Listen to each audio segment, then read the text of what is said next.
मित्रमंडळ कशात तुम्ही welcome to day 19 of 365 days vlogging challenge. आज माझं देवाकडसून दीस स्टार्ट झालं आणि हरची सुद्धा माझं देवाकडसूनच दीस स्टार्ट जाता आणि तुम्ही सुद्धा देवाचे दर्शन घ्या. हा मासे देवाचे वाचले, देवाचं जप केलं आणि ताक बऱ्यापैकी पाया पडला आणि तसंच मागीर सकाळ फुडें एज ऑलवेज न्हावन धुवन फ्रेश जालो आणि कामाक भायर सरलो बॅग बीग घेऊन. तसंच कामार बसलो आणि म्हटले मातशें फोकस करूया आणि काम करूया बेगीन बेगीन. कितें इम्पॉर्टंट काम असले ते बेगीन केले आणि आज मातशें चड असले काम, पण करीत करीत म्हाका जाली 1:30.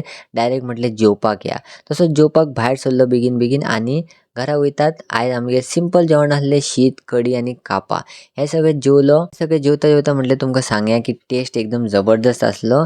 जेवलो बी आणि तसोच बसलो परत कामार. काम करतात पण म्हटलें मातशें म्युझिक ऐकता ऐकता काम करूया. म्युझिक तर माझे एकदम फेवरेट, सो तशेंच काम बीम केले आणि फायनली जालो टायम घरा वयपाचो. म्हणून बॅग बीग बऱ्यापैकी पॅक केले, घातले आणि लागलो वाटेक. वयताना म्हटलें कितें खावंक मरे, सो चिप्साचे पॅकेट बी घेतले आणि तसोच हांव डायरेक्ट पावलो देवळान. खंय म्हटलें गणेशपुरी. कित्याक आज आसलो मंगळार, गणपती बाप्पाचे दर्शन घेतले आणि सोमतोच थंयसून मागीर डायरेक्ट येयलो हनुमानाच्या देवळान. कित्याक मंगळार आसलोच आणि हनुमानाचे बी दर्शन घेतले. तुम्ही बी पाया पडा आणि म्हणा जय सियाराम, जय Bajrang Bali. See you next vlog. Take care.